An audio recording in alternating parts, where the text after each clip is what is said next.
BibleWorks a des fonctions intéressantes qu'il faut souligner. C'est notamment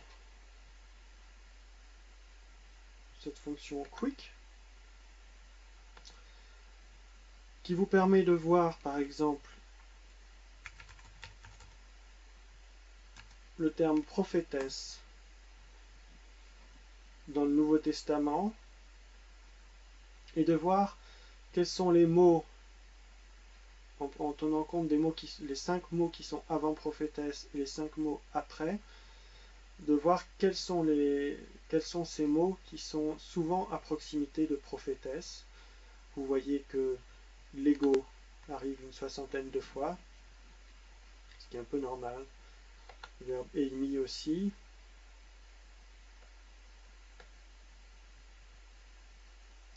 Ésaïe, bien entendu, 12 fois.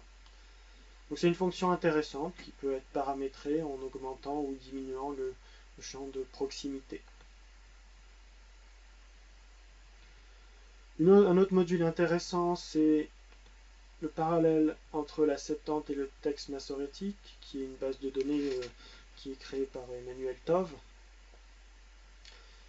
Vous pouvez ainsi, par exemple, chercher la manière dont, allez, on reste sur la même chose, dont Navi est traduit dans la Septante. Vous voyez que, bien sûr, la plupart du temps, il est traduit par prophétesse. Vous voyez qu'il y a aussi quelques erreurs de paramétrage du logiciel, puisqu'on vous met que 213 fois Navi est traduit par O. C'est le problème des pronoms qui ne sont pas toujours pris en compte.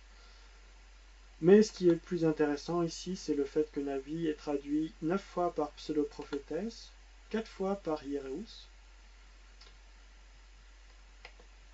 Ça peut être intéressant cet outil. Bien sûr, il n'est pas parfait. Logos est clairement le meilleur pour ces informations philologiques. Vous avez quelque chose d'assez incroyable. On va faire un peu, on va prendre sur l'hébreu parce que pour changer un petit peu. Prenons par exemple le mot Eved. Je clique sur le lemme et je veux ouvrir l'étude de mots.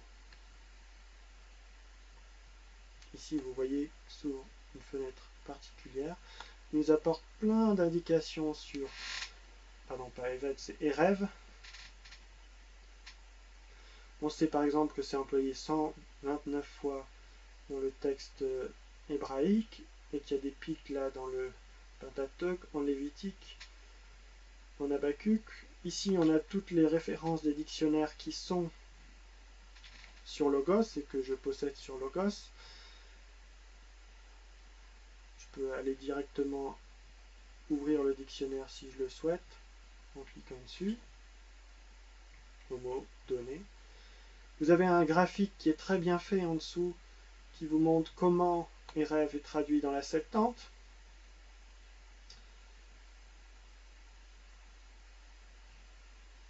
Et en plus, voilà, si vous cliquez, vous voyez comment ce que Eperas traduit dans la Septante, c'est inversé. Si vous cliquez dessus, on vous ouvre tous les versets en question.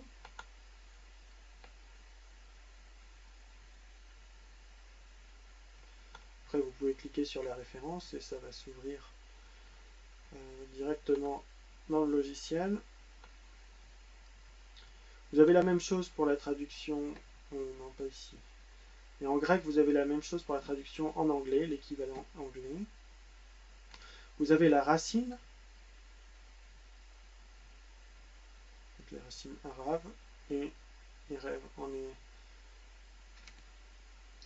le mot le plus fréquent de cette racine. Et vous avez d'autres mots de la même famille. Vous avez les différents sens.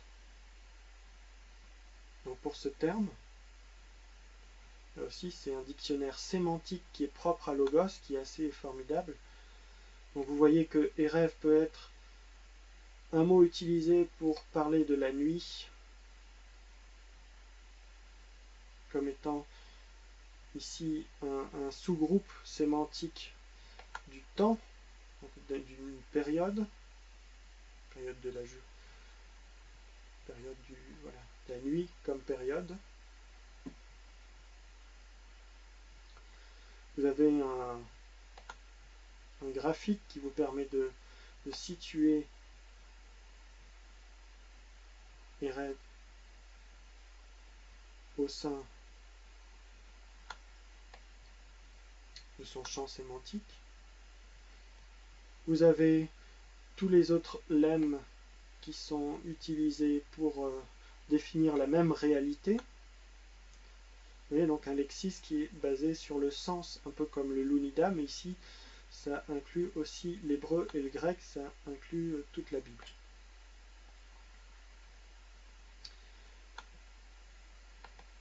Vous pouvez voir comment le mot est utilisé lorsqu'il est utilisé comme sujet de la phrase, comme objet direct de la phrase. Vous pouvez voir ses relations grammaticales. Vous voyez que par exemple, il est 6 fois sujet de Aya. Si vous voulez voir où ça s'ouvre, c'est dans Genèse 1, bien entendu, le plus souvent.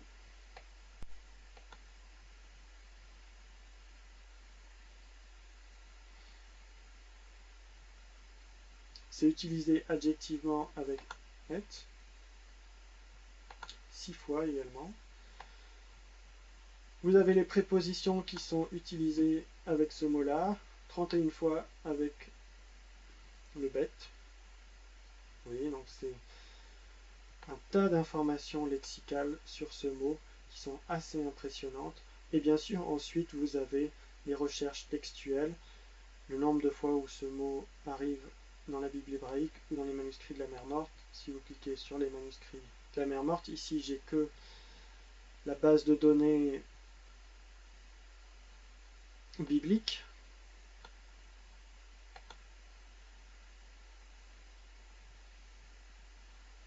Donc vous aurez uniquement les manuscrits bibliques ici, à cet endroit. Bien sûr, la même chose existe avec le grec. Si vous voulez faire une étude de mots avec prophétesse, vous avez des choses équivalentes.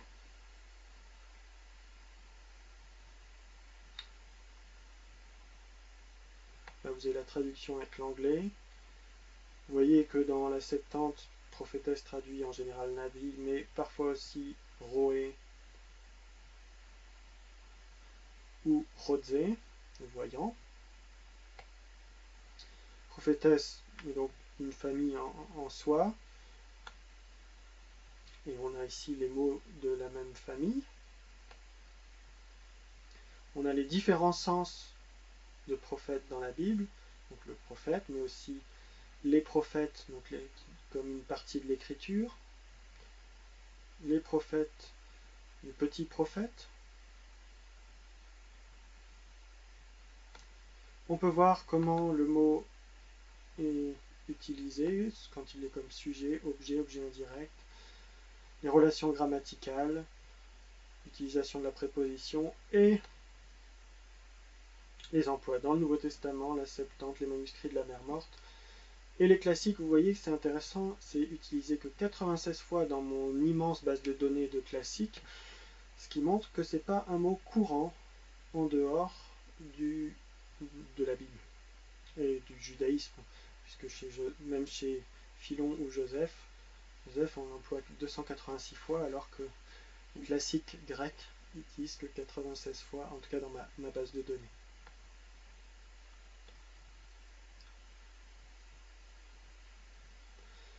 Voilà un peu pour les immenses possibilités que proposent ces logiciels d'un point de vue de la philologie.